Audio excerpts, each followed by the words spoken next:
Et c'est ça qui est magnifique. Le populaire, nanana.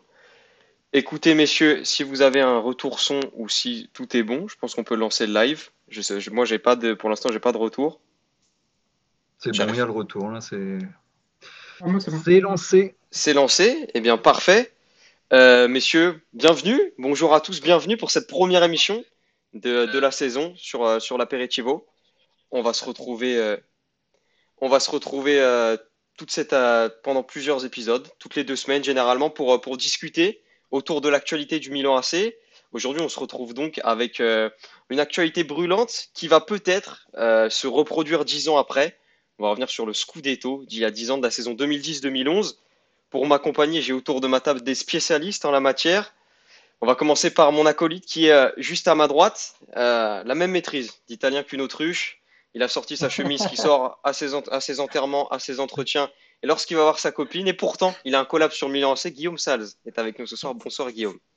Salut Théo, bonjour à tous. Juste en dessous de moi, Jay Sokar, il a volé tout le stuff du dernier Micromania qui est ouvert juste à côté de chez lui. Il a laissé allumer FIFA parce qu'il est arrivé dans cette émission il y a 30 secondes. Et pourtant, il connaît mieux Milan que sa mère. Sokar est avec nous ce soir. Bonsoir Sokar. Bonjour à tous. Enfin, pour finir, le meilleur, la crème de la crème, l'homme qui vole l'intégralité du setup que son travail lui met à disposition, pas pour appeler des clients, mais pour faire des émissions sur Milan. Et ça, c'est beau. Pater est avec nous ce soir. Bonsoir, Pater. Bonsoir tout le monde. Vous l'avez compris, messieurs, on va se retrouver aujourd'hui pour parler du Milan AC. Et quoi de mieux que de commencer avec le premier thème. Messieurs, c'est le mercato estival. Premier changement majoritaire sur ce mercato estival. C'est quand même extraordinaire. On change d'entraîneur. On passe de Leonardo à Allegri. Massimiliano qui arrive de Cagliari. Sokar, je vais te poser une première question. Quand Massimiliano arrive, il arrive donc de Cagliari. Est-ce que on se dit que Milan va être capable d'entacher cette série de titres de Scudetto folle, ou est-ce que Allegri c'est un coach moyen parmi tant d'autres dans l'histoire de Milan? Un coach moyen qui arrive, non, il avait montré de belles choses à Cagliari, mais c'était un véritable pari que les dirigeants avaient fait à l'époque en allant chercher Allegri. C'est un gars qui avait une certaine philosophie de jeu, hein, parce que l'histoire d'Allegri, au final, commence avec Milan, mais 10 ans après, on connaît toujours son nom, hein, même s'il n'a pas de club en ce moment. C'est un gars qui a réussi.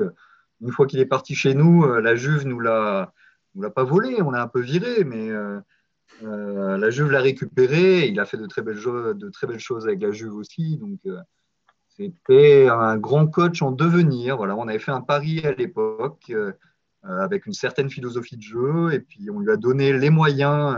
Berlusconi à l'époque n'avait pas encore les oursins dans la poche et a lâché le pognon en fin de mercato pour lui offrir des joueurs à la hauteur de ses désirs, à la hauteur de son ego, hein, nous ramener Robinho et puis Ibrahimovic sur les derniers jours du mercato.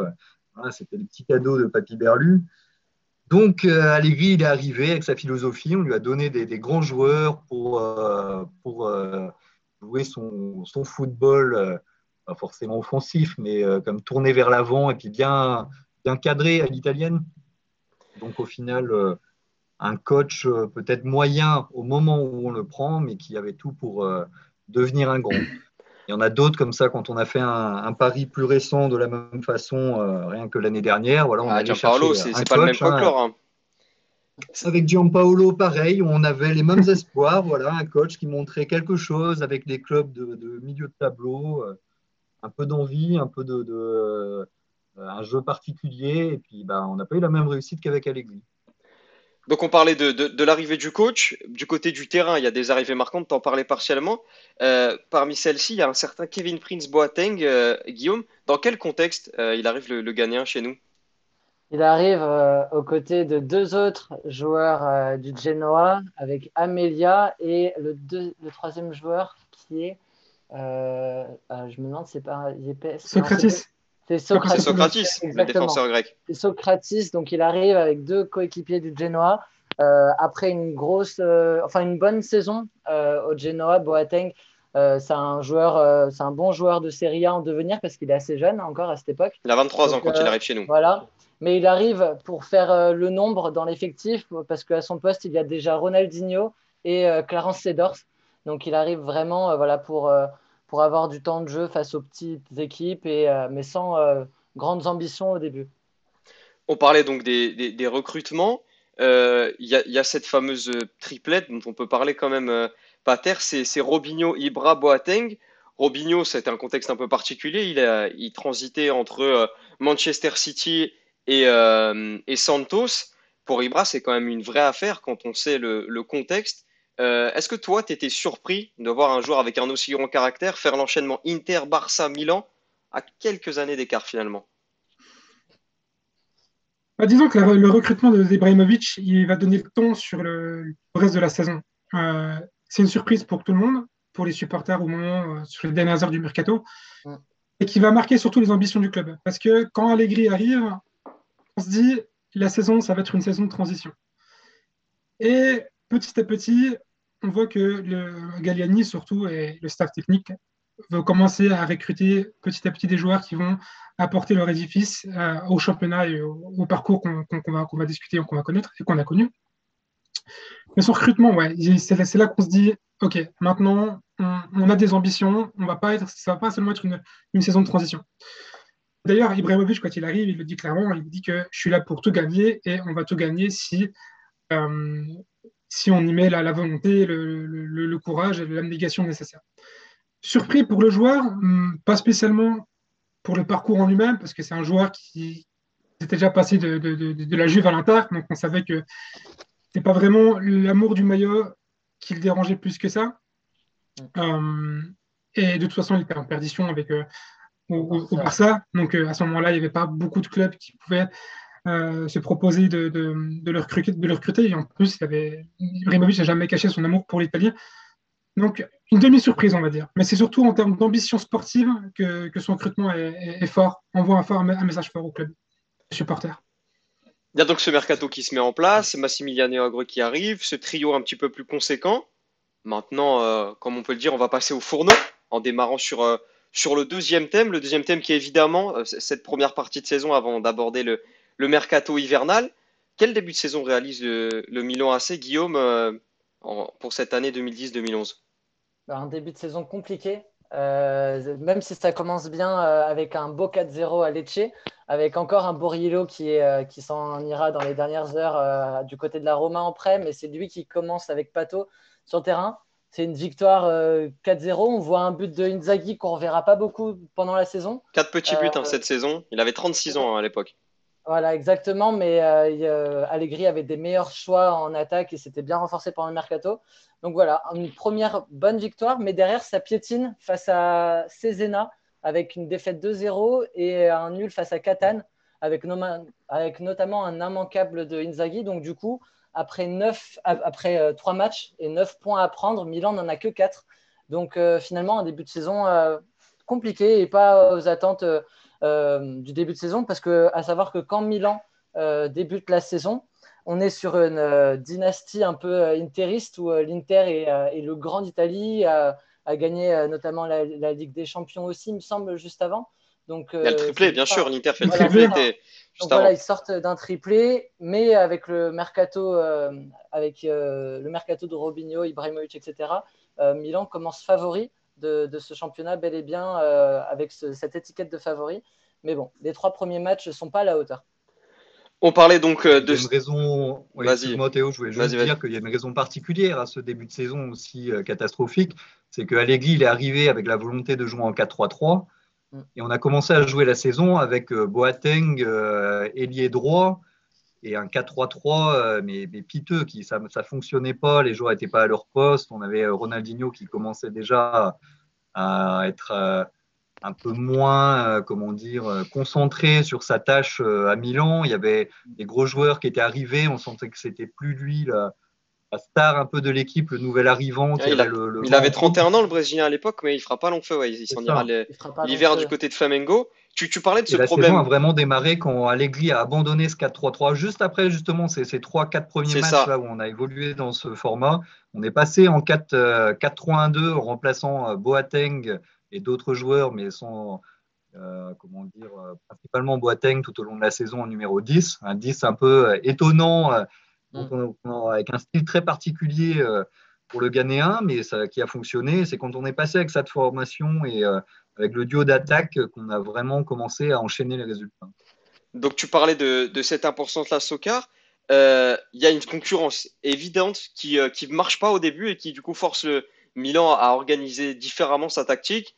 Guillaume parlait des échecs face à Cesena, il y a Catania aussi qui les avait un petit peu mis en difficulté. Il y a surtout une concurrence qui marche pas devant et une complémentarité qui ne s'effectue pas du tout. C'est celle entre Ibrahimovic et Pato. Quel souvenir tu gardes de ces deux profils qui étaient quand même radicalement différents? Ibra d'un côté 29 ans, on en parlait, qui transite entre l'Inter et le Barça sur les 2 dernières saisons, et le petit Pato du haut de ses 17 ans, qui avait fait des débuts fracassants avec le Milan AC, et qui là se retrouve dans l'une des premières saisons où il va prendre une dimension un petit peu plus grande. Il avait pas 17 ans, Pato. Un Il avait peu quel plus âge? grand. 19. Un peu plus, ouais. 18 ou Il avait 19, 20. c'était sa deuxième Ah ouais? saison, je dis pas de bêtises Ah, avec nous. il était Enfin, monstrueux. même dit 20, 21, mais c'est pas grave. Pato, il avait 20 ans, 19, 20 20 ans. ans, ouais, c'est ça, Ouais. 19 ans peut-être au début de la saison. Et il n'est pas 2 décembre, Pato? On Il a va dû regarder. fêter ses 20 ans au cours de la saison, un truc du genre. Mais c'est vrai que ça marche. Bah écoute, deux profils différents, oui, c'est sûr. Le duo en soi n'a pas forcément fonctionné comme on pouvait l'espérer. Mais au final, à la fin de la saison, Pato, deuxième meilleur buteur avec 16 buts, Ibra, meilleur buteur, 21 buts. Mm. Donc même si ensemble, comment dire, ça n'a pas marché le duo, indépendamment, quand ils étaient alignés Ça. l'un ou l'autre, de façon Mm. individuelle, ils faisaient le boulot et ça a fonctionné. On Donc parlait après, il y avait de... Robinho, Boateng pour leur mettre les ballons. Donc le duo en soi, Ibra-Pato, en tant que pur duo d'attaque, c'est pas quelque chose qu'on retiendra, mais chacun individuellement, bah, ils ont fait le boulot. On parlait des rôles différents, des complémentarités qui s'installent. À un moment, il y a un petit Robinho qui arrive pour le nombre. Sauf que Guillaume, il va pas du tout prendre la dimension qu'il devait prendre. Robinho, quel rôle il joue dans ce trio d'attaque-là? C'est quand même extraordinaire l'ascension qu'il prend et l'importance surtout d'un joueur qui avait été annoncé comme légendaire au Real il y a quelques années avec ce maillot aux bandes Ouais, violettes. c'est un grand crack au début. Quelle dimension prend Robinho cette saison au Milan AC? Bah, c'est simple, toute sa carrière, c'est sa saison prime, cette saison 2010-2011 en termes de statistiques. Robinho est au sommet de sa carrière, enfin, il fera la meilleure saison de sa carrière. Au début, il arrive voilà, pour faire le nombre. Pato et Ibra seront les deux titulaires parce que Pato cartonne et plante à tous les matchs en début de saison. Mais au fur et à mesure, comme on l'a dit juste avant, la complémentarité, enfin, l'entente entre Ibra et Pato n'est pas celle qu'elle devrait être. Ça s'échange pas beaucoup de ballons pendant les matchs.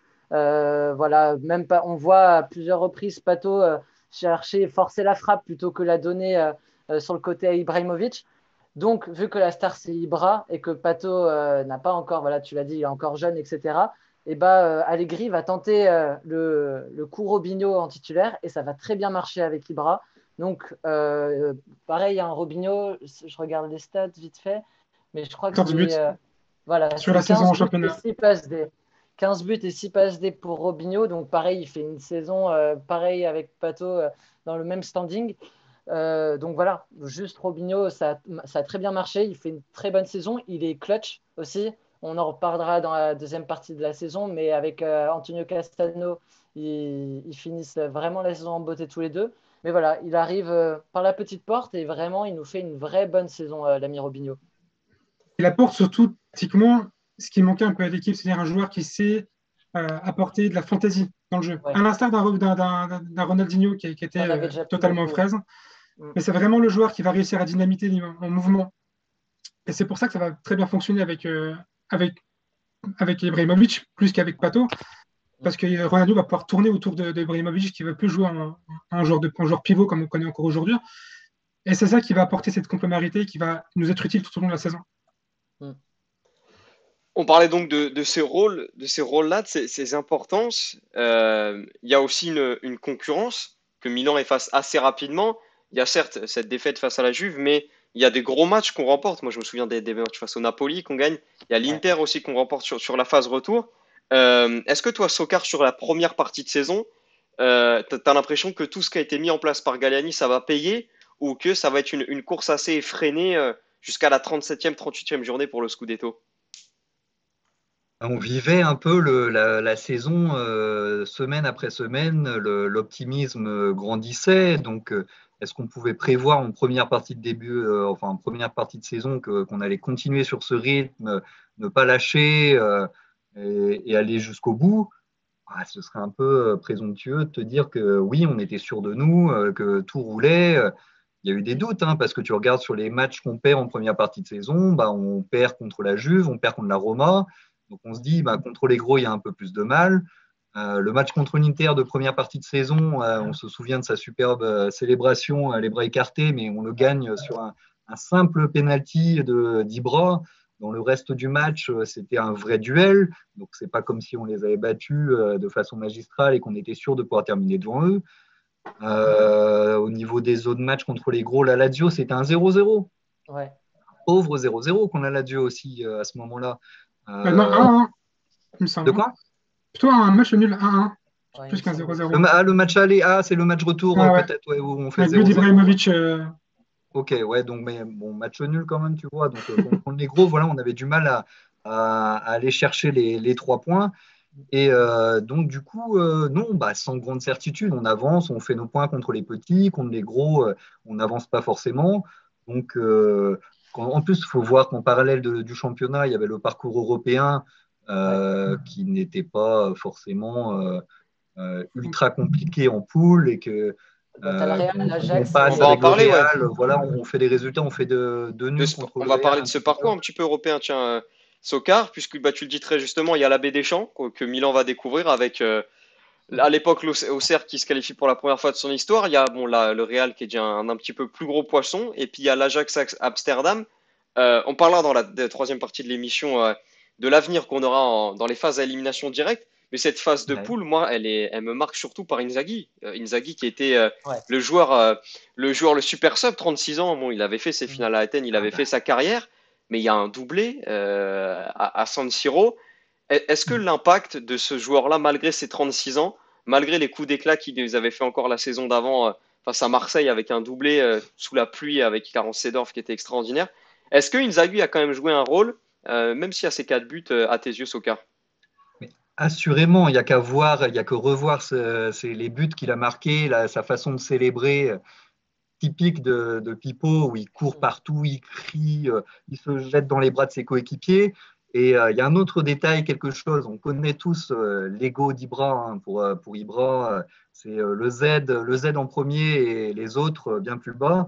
Bah, re-regardez les célébrations de but de Pipo Inzaghi et regardez quand Ibra va le voir ou qu'il se saute les bras l'un de l'autre, le regard que porte Ibra enfin que Ibra porte vers Pipo, c'est un regard d'admiration. Le gars, c'est un des attaquants qui l'a fait rêver quand il était jeune, donc il a suivi la carrière.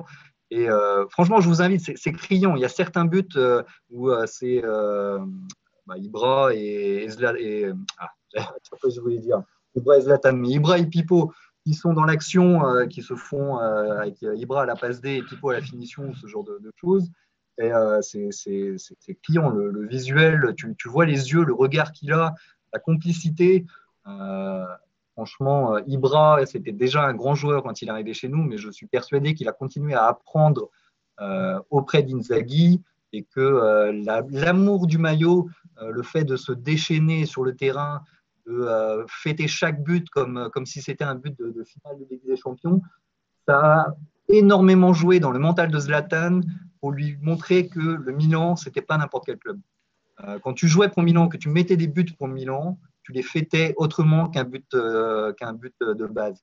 C'était autre chose. Je Je suis suis d'accord avec persuadé toi. D'ailleurs, que Inzaghi, il a joué dans l'amour que porte Ibra à Milan, son retour, etc. Qui dit tout dans tous les interviews que c'est son club préféré par lequel il passait et qu'il aimerait continuer à y jouer et puis avoir un rôle à l'avenir. Inzaghi a eu un énorme rôle là-dedans.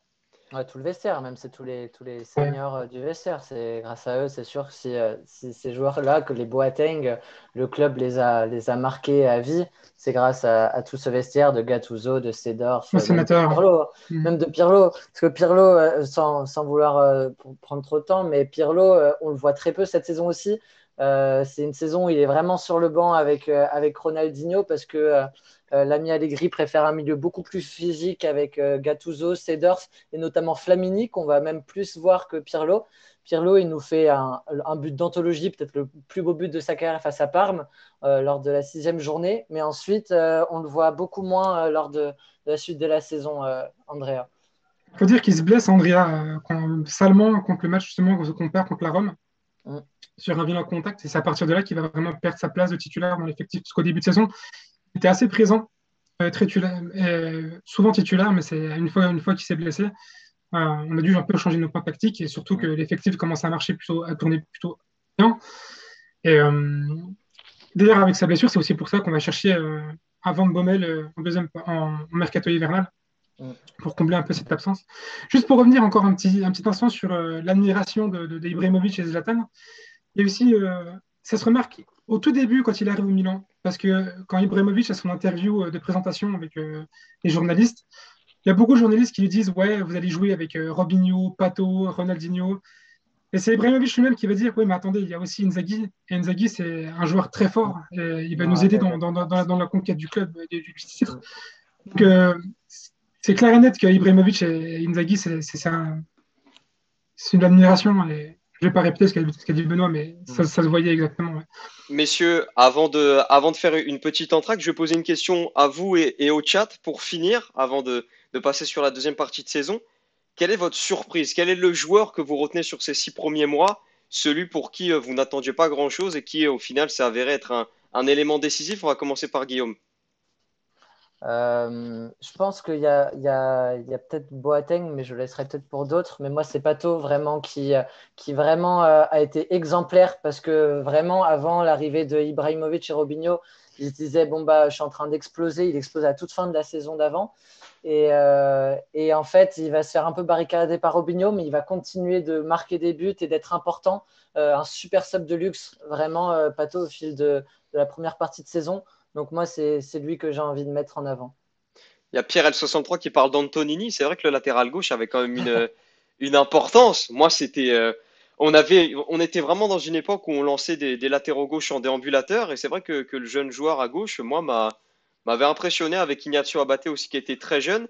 Quelle est ta surprise, toi, Sokar, pour cette première partie de saison? Bah, je suis ravi que Guillaume ait laissé Boateng, hein. On a un amour, comment dire, euh, l'un comme l'autre pour ce joueur qui est arrivé. Voilà, on n'attendait pas grand-chose de lui, on ne le connaissait pas vraiment. C'était un joueur qui avait une certaine, comment dire, euh, Hargne, il avait réputation en une... Angleterre, voilà, de joueur un peu physique. C'est celui qui avait blessé Ballack juste avant la Coupe du Monde. Il devait jouer pour l'Allemagne. À cause de ça, les supporters allemands ont dit on ne veut pas de lui. Il est parti jouer pour le Ghana au final. Il fait une super Coupe du Monde. C'était un joueur voilà, qu'on venait de découvrir pendant l'été et qui au final nous a vraiment fait kiffer tout au long de la saison. Sur la première partie de saison, voilà, il s'est révélé aux yeux de la Serie A et de l'Europe au final avec ses participations européennes. C'était un joueur et c'est resté un joueur qui n'a jamais eu et qui un talent pour être un top mondial, mais qui sur la période, son premier passage à Milan en tout cas, nous a vraiment fait rêver. Moi, ça faisait longtemps que un joueur comme ça que je découvrais me donnait cette sensation de prendre vraiment du plaisir à regarder l'équipe en dehors des découvertes que j'avais fait plusieurs années avant avec les sénateurs et quand je me suis mis à suivre le foot et les joueurs de Milan. Et Boateng, vraiment, ça avait été une petite grande révélation, même pour moi, sur cette saison-là. Un vrai plaisir de le voir jouer. Avis partagé par le chat également, Pierre L63 qui nous parlait de cette Coupe du Monde. Il y avait, c'est vrai qu'il fait une grosse Coupe du Monde avec le Ghana. On se souvient de ce penalty marqué par Ebreu pour l'Uruguay, cette main de Luis Suarez, beaucoup de souvenirs. Comment? Pater, rapidement, avant de faire l'entracte, quelle était toi ta surprise de cette première partie de saison? Vu qu'on m'a piqué Pato, je vais dire Robinho quand même si maintenant on s'en souvient plus pour ses ratés devant les buts qu'autre chose. Ouais. Mais sur cette saison-là, ça frôle la perfection quasiment. Toujours dans les bons coups, aussi bien dans le dépassement, dans le dribble, dans la provocation, dans la dernière passe, dans le but. Très rarement, je pense, dans mes souvenirs, un joueur aussi complet dans l'effectif à son poste et en Italie en général. il a transformé le jeu du Milan sur cette saison. Je ne m'y attendais pas autant parce que déjà, même si à Manchester City, c'était un bon joueur, je ne pense pas qu'il avait autant montré ce qu'il a montré au Milan. On ne s'en attendait pas autant. Et on le voyait plus comme un remplaçant de luxe, comme disait Guillaume, à l'instar d'un Pato. Et finalement, ce sont les rôles qui se sont inversés. C'est Pato qui est devenu remplaçant et Robinho qui est devenu plutôt titulaire sur la saison. Donc, grosse surprise pour tout le monde, je pense. Moi, je vais finir sur ma surprise. Pierre L63 l'a dit quelques secondes avant moi. C'est Thiago Silva, moi, qui m'avait impressionné sur cette saison. C'était un joueur, c'était un joueur fou, une projection offensive incroyable, dont beaucoup de jeunes qui ont commencé à regarder le foot à partir de 2014-2015, quand Thiago Silva était au PSG, ne sont pas forcément rendus compte. Mais c'était un joueur qui avait une projection offensive qui était folle. Je me souviens d'une passe décisive pour Pato à domicile.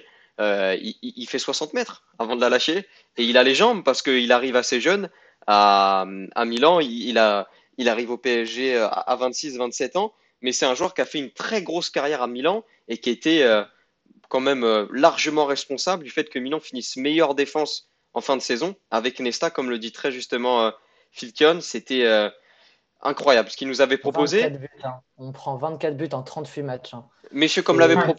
comme l'avait proposé à Sadoudou, on va tous aller prendre notre petit verre de vin, aller boire, aller manger quelque chose. C'est l'heure de l'entracte et on se retrouve dans quelques instants. À tout de suite.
De retour, messieurs. On est reparti pour cette deuxième partie de saison. On va maintenant discuter de comment cette saison finalement c'est fini pour l'AC Milan. Il y a ce mercato estival, il y a cette deuxième partie de saison. On va d'abord parler d'une chose qui semblait inévitable, comme on le décrivait en début d'émission. Il y a ce départ de Ronaldinho. Il était plus dans son match plus dans ses baskets depuis le début de saison, plus forcément la star non plus de ce Milan AC. On en parlait. Est-ce que toi, Guillaume, tu vois un réel impact dans ce départ de joueur qui part alors qu'il a seulement 30 ans, hein. Il avait encore peut-être une ou deux saisons à proposer avec nous et pourtant il a décidé d'aller du côté de Flamengo.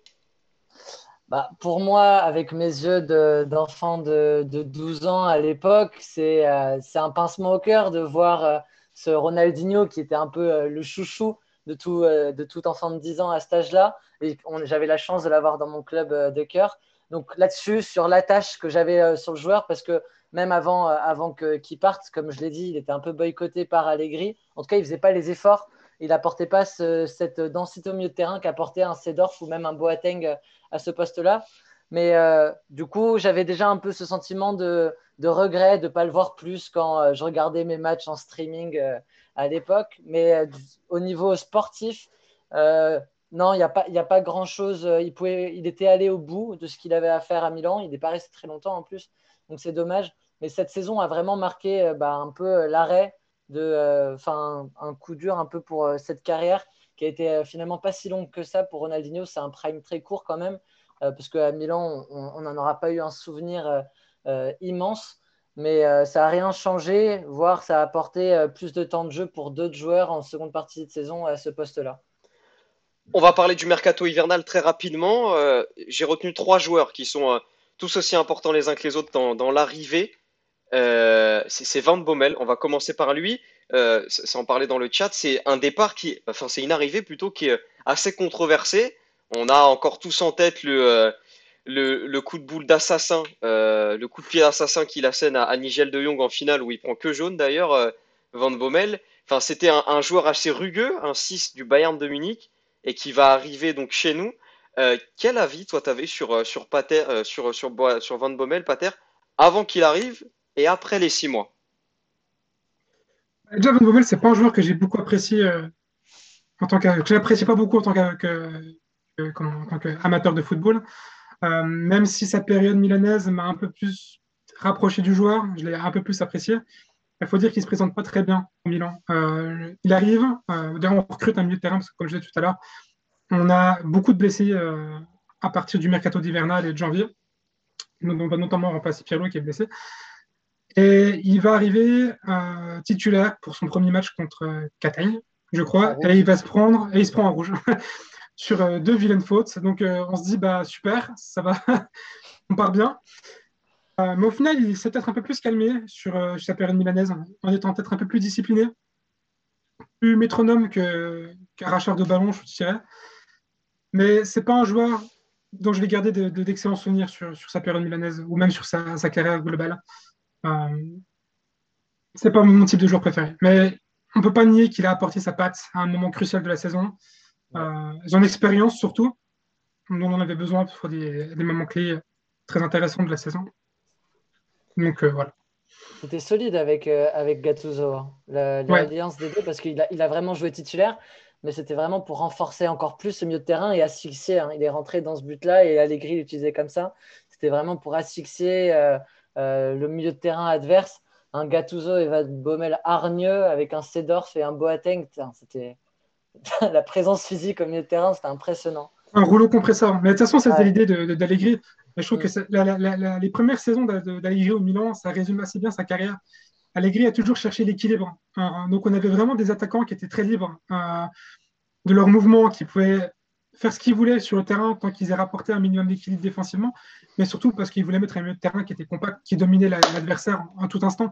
Et c'est pas un hasard, même s'il y avait Thiago Silva et Nesta derrière, que le Milan finit meilleure défense sur ce championnat. C'est que on avait un équilibre complet, un milieu qui dominait ses vis-à-vis de A à Z sur tous les matchs, qui aidait les défenseurs à s'en sortir de merveille. Et même si à côté, on avait des Terzini comme Abate ou Antonini qui ne sont pas du haut niveau, on ne va pas se le cacher. Ce qui est même assez paradoxal, parce que autant cette année avec le club, on a d'excellents arrières, comme Calabra qui fait une saison extraordinaire et un Théo qui frôle l'excellence, mais autant à cette époque-là, peut-être que sur tous les secteurs de jeu, l'équipe était supérieure à celle qu'on a actuelle. Autant les Terzini sont vraiment en gros ton en dessous de ce qu'on pouvait trouver aussi bien au niveau mondial qu'encore à l'heure actuelle. On va passer sur une nouvelle recrue. Je vais te demander ton avis, Sokar. Je vais te parler d'un buteur de 27 ans, au parcours un petit peu tumultueux. Il a refusé de rester à la Roma en 2006. Il a pris la place de Totti au Real. Il est revenu de manière assez chaotique en Italie. On récupère un certain Antonio Cassano au mercato hivernal. Il a 27 ans, l'ancien attaquant de la Samp. De quel œil tu vois l'arrivée de ce joueur qui, à 27 ans, n'avait pas, il faut être honnête, toujours réellement lancé sa carrière? Quel regard tu portais sur lui, Sokar? Dubitatif. On Il a, t'entend pas, on il a, t'entend pas. T'es en il a mute. complètement oublié d'activer son Prépare, t'es en micro. mute. Ça, les gars, ça, c'est pépite. C'est pépite, Magnifique. je vous le dis, c'est J'avais pépite. mon chat à côté, je m'étais mis en mute. On reprend du coup. Du coup, difficile à dire ce que je pensais de lui. Je me souviens plus vraiment ce que je pensais à l'époque parce qu'il y a tellement de choses qui se sont passées avec lui que, comment dire, après coup, avec l'Inter, avec tout ce qui s'est passé, que j'ai énormément de ressentiments sur le joueur et ça a un peu effacé même si j'ai eu des bons souvenirs de lui sur le moment, qu'il nous a apporté sur cette saison, qu'il a participé, etc. Franchement, ce qui s'est passé après, ça a complètement effacé tous ces bons souvenirs et j'ai vraiment que du ressentiment pour lui. Si je devais faire un top 5 des pires joueurs que j'ai vu porter notre maillot et qui me laisse le plus mauvais souvenir, il en ferait partie. Donc, si vous avez quelque chose à dire, Théo, Guillaume ou Bernard le concernant, je préfère vous laisser la parole plutôt que de me lancer dans une vague d'insultes. C'est un, Cassano, c'est quand même. c'est un joueur qui m'avait C'est marqué, rigolo moi, parce hein, que. dans le bon sens du terme quand même. Hein. Ah ouais? C'était un joueur surprenant, pas forcément le meilleur, très nonchalant. Forcément, pour moi, son fait de jeu, c'est le high kick qui prend quand on est champion au Stadio Olimpico de Zlatan, quand il fait son interview. Mais il nous donne quand même le Scudetto. Night Flame le dit très justement dans le chat. C'est un joueur qui déjà était techniquement au-dessus. Ça, il faut pas le renier. Et c'était dans le mouvement. Ouais, c'était vraiment un attaquant de surface avec ses 27 ans. Il avait de l'expérience, il avait de la bouteille et il nous a quand même bien aidé. C'est pas celui qui a mis le plus de buts, mais ça fait partie de ces recrutements où quand t'as des blessés, quand tu dois chercher un joueur dans un contexte et un timing très serré, reprendre un Italien comme ça qui était un peu passé aux oubliettes, franchement, moi je prends. Après, forcément, comme les trois quarts des attaquants italiens, il ira faire une valse de tombola avec Pazzini et qu'on récupérera. Bon, c'était plus Pazzino que Pazzini quand on le récupère, mais il y avait voilà un peu cette valse. Mais moi, la première demi-saison que Cassano fait avec nous, j'en ai pas forcément un mauvais souvenir. Tu partages cette impression, Pater? Sur la première demi-partie de saison, ouais, carrément.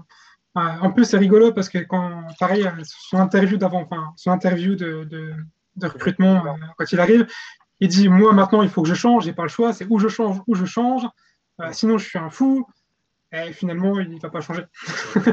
Ça résume bien Cassano de toute façon. C'est Peter Pan, celui qui ne veut jamais grandir. Il est resté tel qu'il est toute sa vie, même encore maintenant. Hein, quand tu l'écoutes sur Sky, c'est toujours le même, provocateur, virevoltant, à l'image du joueur qu'il a été. Maintenant, je suis un peu d'accord avec Benoît. Il a eu. Son histoire avec le Milan est quand même très particulière, avec son problème de cœur. Il le dit lui-même, le Milan lui a sauvé la vie. Derrière, il fait n'importe quoi vis-à-vis du club avec l'Inter. C'est un petit goût d'amertume quand même. Hein, mais bon, au moins, il aurait mis la patte sur le championnat. On ne pourra pas lui retirer ça. Et on peut le remercier pour ça. Après, le reste, c'est... On va passer sur l'impact des joueurs dont on ne pensait pas forcément en premier lieu. C'est l'impact des vieux, comme on peut le dire si tendrement. Il faut pas le négliger sur cette saison-là. On avait déjà les prémices quand même d'une Banterera qui pouvait commencer, mais on avait encore des joueurs qui avaient le niveau. Je vais commencer par t'en citer un premier, Guillaume, tu vas me donner ton avis dessus. C'est Massimo Odo, le latéral droit, qui était plus proche de l'EHPAD que du terrain, mais qui avait quand même un cardio. Moi, je me souviens de Rush. Globalement, comment les vieux soldats sont restés importants dans cette saison du Scudetto à tes yeux? On a une profondeur de banc qui est fait que de vieux briscards. Tu regardes la défense. Donc, si en titulaire, on a Abaté, Nesta, Thiago Silva et Antonini, en remplaçant, on a Yepes, Odo, Bonera et Jankulovski. Jankulovski, c'est ouais. vraiment ces quatre joueurs. Moyenne d'âge, 73 ans. Voilà, c'est terrible. C'est abominable. C'est vraiment impressionnant. C'est 4 joueurs, mais par contre, qui ont eu vraiment du temps de jeu en deuxième partie. Notamment en championnat, on a beaucoup vu Yepes, on a beaucoup vu Bonera aussi. Odo dépannait donc du coup sur le côté de Antonini. Odo il jouait à droite. À droite. Et Zambrotta. Il a pas beaucoup Odo. Hein. Ouais, il a fait quelques matchs quand même. Il a fait 434 minutes au total. On se rappelle de son match contre Naples, voilà, il entre et puis 2 passes D. Voilà. C'est ça sa saison à Odo. Hein. C'est des joueurs, c'est des vieux briscards qui ont quand même apporté un équilibre dans le vestiaire qui nous a permis de tenir du coup de la 11e journée. On prend cette première place jusqu'à la dernière journée de championnat. On l'a jamais quitté cette première place. Et c'est grâce à ce professionnalisme qu'on a dans le vestiaire, un vestiaire vraiment fait de joueurs à moyenne d'âge de 30, 32 ans, je pense, avec les titulaires qu'on connaît, Gattuso, Van Bommel, Seedorf, mais aussi ces vieux briscards en défense, notamment en remplaçant, qui ont vraiment permis d'être meilleure défense du championnat. Hein. Quand on voit la meilleure défense du championnat, c'est à la fin de la saison avec 24 buts, je le rappelle. C'est pas que Thiago Silva et Nesta, c'est aussi ces 4 joueurs derrière qui ont apporté cette rotation d'effectifs. On parlait de l'importance de cette rotation d'effectifs. Il y a un autre joueur qui dépasse largement la trentaine, qui a été impressionnant, c'est Christian Abbiati, qui du haut de ses 32 ans fait probablement l'une de ses meilleures saisons. Abbiati, Ouais. pour ceux qui nous regardent et qui connaissent pas vraiment son rôle, c'est un gardien qui a toujours été habitué au rôle de second couteau à Milan, qui a été titulaire au tout début de sa carrière, qui a longtemps été sur le banc lorsque Dida était là. Il a son heure de gloire à ses 32 ans. Euh, Comment tu vois avec le recul la carrière de Christian Abbiati au Milan AC Soccer? Qu'est-ce que tu gardes de ce souvenir d'un gardien qui aura vraiment fait toutes les époques et pas du tout dans les mêmes rôles à mesure que le temps passe? Bah, ça restera à jamais un gardien emblématique de Milan. Hein. Il n'y a pas longtemps sur Solo, on a fait l'élection du 11 historique de Milan selon les membres de la communauté. Et au poste de gardien, on se rendait compte qu'au final, toute époque confondue, il y en a quelques-uns qui nous viennent en tête, mais on n'a jamais eu, en dehors de Donnarumma, vraiment qui explose maintenant, et je pense que c'est le meilleur gardien même devant Sebastiano Rossi, hein, en termes de talent pur, je pense que c'est le gardien vraiment J'ai en pas peur termes de de le dire. niveau qu'on a eu le mieux. Mais Abbiati, ça restera voilà, un soldat, un véritable soldat du Milan qui a traversé les époques, qui a joué tous les rôles de doublure, qui a été prêté pendant qu'il était chez nous, qui a joué, qui a été titulaire, qui a fait plein de choses. Et cette saison-là, 2010-2011, c'est la saison la plus aboutie de sa carrière. Ça a été un, un membre important de l'équipe et qui a eu un véritable impact sur les résultats. Il avait la chance d'avoir un duo devant lui extrêmement efficace, mais il a fait une saison vraiment magnifique. Hein. On avait encaissé, à l'heure actuelle, pour faire le parallèle avec la saison actuelle, au bout de 21 matchs, actuellement, on a encaissé 23 buts. En 2010-2011, même nombre de matchs, on avait encaissé 18 buts. Alors oui, Nesta, Thiago Silva, pas de souci, mais Abbiati a eu son rôle à jouer là-dedans aussi. Il sort une masterclass face à l'Inter au match retour avec 2 parades monstrueuses, dont une où il va vraiment la chercher sur la ligne avec les 2 mains et dans un élan alors il est complètement perpendiculaire, en parallèle pardon, à la ligne de touche, et, à la ligne pardon, du sol. Et il la prend comme ça et c'est vraiment une parade sublime. Je l'ai revu cet après-midi en préparant l'émission, mais il fait un match d'anthologie face à l'Inter, cette victoire 3-0. On va passer sur un petit peu l'effectif entier, pas forcément se retenir sur des stats. Je me permets juste de répondre à Pierre qui est dans le chat demander si Emmanuelson arrive aussi en janvier. Oui, le Oui, Néerlandais arrive au mercato hivernal, l'ancien de l'Ajax. Il disputera une petite dizaine de matchs couloir gauche. Il aura une importance un peu plus croissante sur les saisons qui suivent, mais c'était un joueur qui était vraiment secondaire, Urbi Emmanuelson. On va parler du trio offensif qui se revoit un peu modelé sur cette deuxième partie de saison. Il n'y a pas forcément cette irrégularité qu'on avait en début de saison avec Ronaldinho qui n'était pas à sa place, le 4-3-3 d'Allegri qui fonctionnait pas. Est-ce que tu peux nous parler un petit peu plus, Guillaume, de ce nouveau trio qui se dessine à l'aube de cette deuxième partie de saison et qui va quand même très bien fonctionner? Bah, t'as un Seedorf qui reste au milieu de terrain, mais plus au poste de 8. Et on voit Kevin Prince Boateng de temps en temps, mais c'est surtout que Allegri, il n'hésite pas à aligner en même temps Cassano, Ibra et Robinho dans ce 4-3-1-2. Mais il nous arrive souvent, et à plusieurs reprises, de voir les 3 joueurs jouer en même temps pendant un nombre de minutes conséquentes, et les 3 fonctionnent vraiment, toujours avec ce plateau de super sub qui rentre et qui est vraiment clutch en fin de saison. Mais Cassano, Marc, fait livre des passes décisives, combine très bien avec Robinho. Zlatan, qu'on voit un peu moins en cette deuxième partie de saison, il enchaîne, je crois, au tout début de cette phase retour, 4 buts en 3 matchs face à Catane, face à Lecce et un doublé lors d'un 21e journée, j'ai plus le nom. Mais il Un sacré enchaîne. but contre Lecce, d'ailleurs. Ouais, plus beau but de la saison, hein. Je crois, cette saison-là, une volée magnifique. Il avait mis un but un peu semblable en MLS quelques années plus tard. Mais voilà, on a un trio avec Cassano, Ibra et Robinho qui fonctionne vraiment. D'ailleurs, Cassano, hein, sur sa deuxième partie de saison, c'est 4 buts et 7 assists. Hein. Donc, un joueur qui est surtout présent pour la dernière passe, plus que le buteur, et qui va vraiment, à l'image d'un Robinho, un peu, de toute façon, qui va dynamatiser le secteur offensif pendant la deuxième partie de saison. Messieurs, avant de passer à la dernière question sur le rush des dernières journées, je vois une réponse dans le chat qui me marque, c'est le trot de serpent dans cette équipe de 2010-2011 de Mog. Il parle donc de Pirlo qui avait déjà joué à l'Inter avant, Abbiati à la Juve, Cassano à la Roma. Sur cette équipe-là, est-ce qu'il y a un joueur pour vous qui vous marque, où vous dites vraiment, lui, ça a été un snake? Là, je vois l'exemple de Pirlo ou d'autres. Est-ce que déjà vous partagez la définition de snake que Mog évoque, qui est ce joueur qui a joué sous plusieurs grandes équipes, avec une rivalité parfois très forte entre certaines? Et est-ce qu'un de ces trois joueurs, Pirlo, Abbiati ou Cassano, vous sonne comme un snake finalement? Je t'écoute, Sokar. Non, pas vraiment. Bah, ça rejoint ce que j'ai dit tout à l'heure concernant Cassano, donc je vais pas m'étendre. Mais concernant Pirlo, Abbiati, pas forcément. Moi, ça reste des joueurs comme malgré l'ensemble de leur carrière que j'identifie comme des joueurs de Milan. Pirlo, sur certaines déclarations, après son départ et pendant sa période zébrée, a pu nous décevoir et a pu en dégoûter, même certains. Mais pour moi, je lui en tiens pas rigueur et ça reste un joueur qui a tant fait pour Milan que voilà, je pars du principe que son désamour tardif pour Milan, voilà, on a notre part de responsabilité, nous les supporters, le club énormément, lui aussi. Donc c'est pas juste Pirlo qui crache sur Milan. C'est un ensemble de choses. Voilà. Les torts sont partagés dans ce divorce qui nous a fait énormément de mal et beaucoup trop de bien à mon goût à la Juve.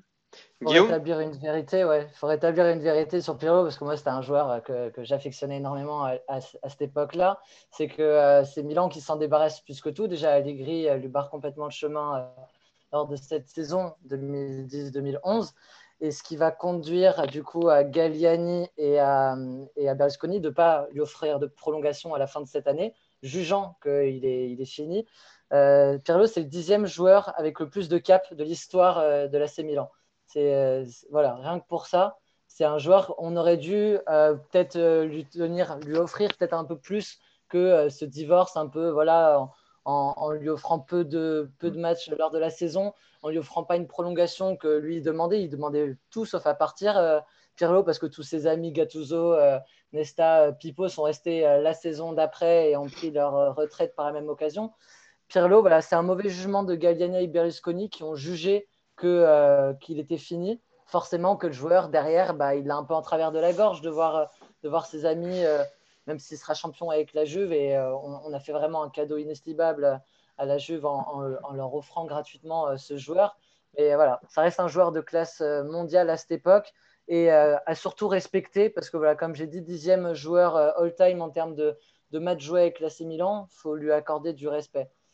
Il y a ce problème de gestion. On sait que les entraîneurs italiens ont du mal. Moi, je me souviens de Del Piero qui avait été gentiment envoyé du côté de Sydney, de nos amis australiens, par Conte. Il y a Spalletti qui n'aimait pas Totti et qui, à chaque fois qu'il avait le malheur de lui donner 10 minutes, il inscrivait des doublés. Il y avait forcément cette énigme un petit peu Andrea Pirlo. Tu partages cet avis de Guillaume et Sokar sur l'éviction de Pirlo, Pater? Non. Grand joueur, mais après son départ, pour moi, c'est un pincement. Pas tant le départ en lui-même, mais plus la personne. Il y a des déclarations qui sont mal passées ou l'attitude qui sont mal passées. Mais après, il faut comprendre un peu la personne qu'est Pirlo. J'ai lu sa biographie. Et Pirlo a toujours dit que de toute façon, pour lui, ce n'était pas un tifoso. Il n'a aucun club de cœur. La seule chose qui compte pour lui, ce sont ses amis. Donc, à partir de là, il est clair et net qu'à partir du moment, c'est qu'il n'a plus aucun ami ou presque plus aucune attache. au Milan, sur les dernières années en tout cas, c'est normal que son cœur se dirige plus vers la Juve que vers le Milan. Mais malgré ça, il y a quand même 2-3 déclarations, 2-3 attitudes qui m'ont blessé et qui font que j'ai moins de respect pour la personne. Par contre, pour le joueur, aucune discussion possible. Ça reste l'un des plus grands milieux de terrain du club, l'Italie et même mondial. J'ai eu le privilège de voir jouer un toucher de balle incroyable, des feintes de corps extraordinaires. Rien à redire sur le joueur. Messieurs, avant de passer au concours, pour savoir qui remportera la coque qu'on avait fait pour ce concours qu'on avait fait en partenariat avec Omake, je vais vous poser une dernière question. C'est sur ce rush des 3 dernières journées. Milan est champion à la 36e journée. Ils joueront le match face à la Roma assez sereinement et le match de la 37e journée aussi. Mais Milan piétine un petit peu sur la fin. Est-ce que Sokar, tu as eu un petit peu cette peur de voir Milan ne pas tenir et lâcher sur la fin de championnat? On l'avait tous, hein, après une saison comme ça, on pensait de plus en plus sérieusement au titre, on voyait les points, l'écart se creuser, les autres nous rattraper, c'était un jeu de chat et à la souris, donc on n'était pas forcément confiant, la saison était belle, on réussissait, mais on savait que voilà, sur certains moments, il y avait des petites choses qui clochaient. Quand tu vois ce nul contre la Roma, tu te dis bon bah faut pas rater le coche sur les prochains matchs. Au final, on met une petite branlée à Cagliari et après on enchaîne contre un nul suffisant contre Udinese. Donc ça s'est bien passé. Maintenant, non, forcément, et ça sera la même chose cette saison. On ne peut pas dire qu'on était confiant ou à l'inverse qu'on pensait au pire. On vivait les matchs tels qu'ils arrivaient. On croisait les doigts pour que on prenne à chaque fois plus de points que les adversaires ou que on n'en perde pas suffisamment pour perdre cette première place. Et voilà, on vivait les matchs les uns après les autres, sans vraiment, on se posait plus de questions à l'époque. On espérait, mais on faisait plus vraiment de calculs. Guillaume? Ouais, pour revenir un peu, faire un film rapide de cette dernière partie de saison, Milan qui enchaîne une victoire magnifique face au Napoli 3-0 et une victoire face à la Juve 1-0. Donc à la 28e minute, on a vraiment beaucoup d'avance. Mais ensuite, juste derrière, on va faire un nul face à Bari et une défaite face à Palerme. On va juste gâcher en fait les bons résultats face à Naples et la Juve en faisant des mauvaises prestations dans ces deux matchs. Ibra prend un rouge face à Bari, il va louper le derby face à l'Inter, où Pato va sortir un match exceptionnel. Derby face à l'Inter qui a un tournant, ouais. 31e journée, début avril, et c'est un 3-0 qui est cinglant quand même que l'Inter reçoit. Exactement, c'est un 3-0 sans Ibra. Pato te met un doublé et Abbiati fait le match que j'ai parlé tout à l'heure.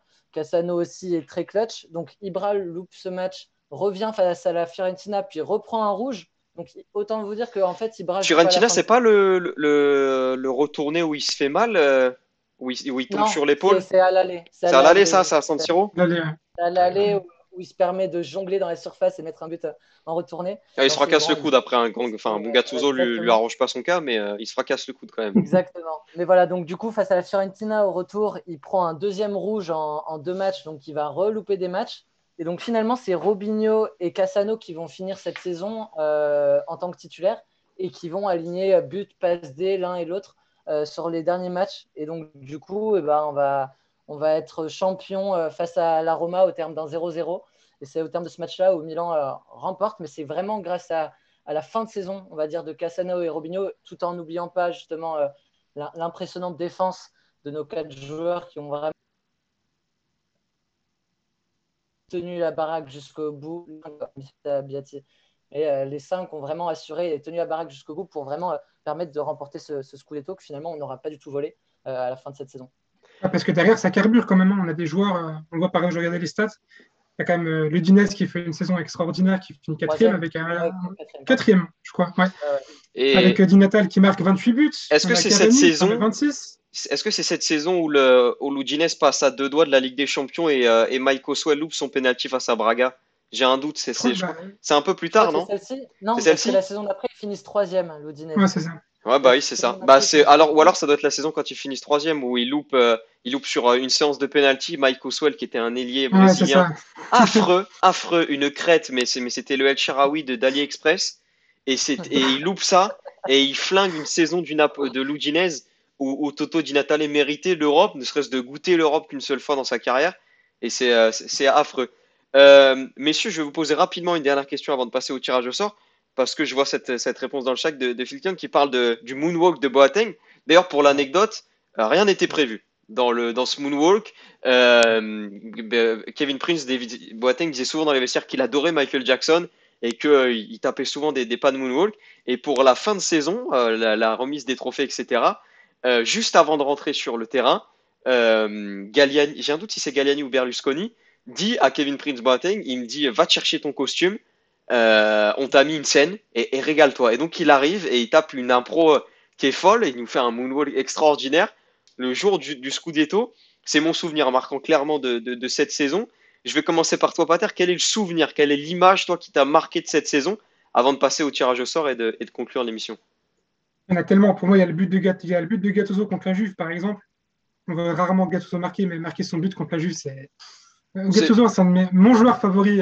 On lui empêche de faire sa célébration. Hein. Ibra lui met vraiment un plaquage dans les règles de demi de mêlée. Il veut courir vers Krouva, comme d'habitude, on le plaque. On n'en parle pas, mais il y a aussi un des buts qui m'a marqué, c'est le but de Strassard en début de saison. Qui a eu du temps de jeu. Hein. Seulement 20 ans, mais il avait pris du temps de jeu. Victorieux contre Cagliari. Hein. C'est ça, et qui nous débloque une situation incroyable, parce qu'on était quand même encore au tout début, en milieu de saison, mais c'était serré avec les concurrents. Il y a le but d'Ibrahimovic aussi contre Cagliari, je crois aussi. Vous savez, qui marque un but du bout du pied. C'est qu'on on a tous rigolé. C'est qu'on avait dit les choses du 56 ou du 58. On a tous bien rigolé là-dessus. Il aime bien mettre des buts particuliers. Hein. Je ne sais pas si vous vous souvenez de son but pied gauche face à Lecce. Je ne sais même pas s'il regarde le but. Il contrôle. Il arrive. C'est face à Lecce. C'est ça, Lecce. Il est extraordinaire ce but. Hein. Il est extraordinaire. Mais même la cérémonie finale, il y a des scènes qui sont incroyables. Guillaume en parlait, le high kick de Gattuso de Cassano sur Ibrahimovic. Ça, c'était à la Roma, c'était pas encore à San Siro. Ouais, à la Roma. Mais aussi, on voit Odo qui court totalement bourré partout sur la pelouse avec la coupe. C'est ça. Les 60 ans passés. Les 60 ans passés, le champagne tourne vite à la tête. Sokar, ton souvenir marquant de la saison? Pour moi, ce sera le but magistral de Pirlo qui nous met un but de je ne sais plus combien de mètres, 30 mètres. 35 mètres. 127, et il est dans le record du Guinness, pour l'info. Ah oui, un but, mais vraiment venu d'ailleurs, stratosphérique. Et l'image de la célébration où tu vois Ronaldinho, un génie parmi les génies avec le ballon, et qui est là comme ça en train de faire comme ça, en se disant, en regardant Pirlo. Il se dit c'est un génie qui en reconnaît un autre. Et c'est le genre d'image que sur ces 10 dernières années à Milan, malheureusement, on n'a pas pu vivre énormément, que j'espère revivre à l'avenir.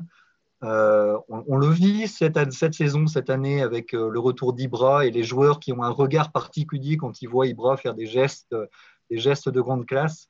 Mais ce but-là de Pirlo et la célébration, le regard de Ronaldinho avec m'avait vraiment marqué. C'était un excellent moment de cette saison 2010-2011. Messieurs, merci pour cette émission. On va passer très rapidement. On va passer sur le chat. On a la passe millimétrée de Pirlo. On a Didoc54 qui nous dit qu'il était au stade pour le premier but dont on parlait. Il y a évidemment Ronny. Il y a l'époque Di Natale dont tu parlais avant. Pour finir cette émission en beauté, messieurs, on va passer au tirage au sort du gagnant de la coque que je vais faire avec vous en live. Je vais remonter tout au milieu du chat, passer en dessous, au-dessus, et on finira là-dessus. Et le gagnant de ce tirage au sort, il est juste là, messieurs. C'est Phil Kyon, donc F-I-L-K, non. Je t'invite à te rapprocher de Milan Actu ou de Solo Milan, d'aller contacter les CM pour remporter ta coque. Bien joué à toi, bravo à toi. Merci à toutes les autres personnes qui nous ont suivis. On se retrouvera très prochainement. Merci à Sokar, merci à Pater, merci à Guillaume pour cette émission ce soir. On va se retrouver donc dans 2 semaines pour reparler Milan AC, entre sujet du passé, sujet du présent. Mais n'oubliez pas que Milan c'est aujourd'hui et que c'est probablement le plus grand club d'Italie. Passez une très bonne soirée, messieurs, et prenez soin de vous. Ciao. Ciao, À bientôt. Rendez-vous dans 2 semaines.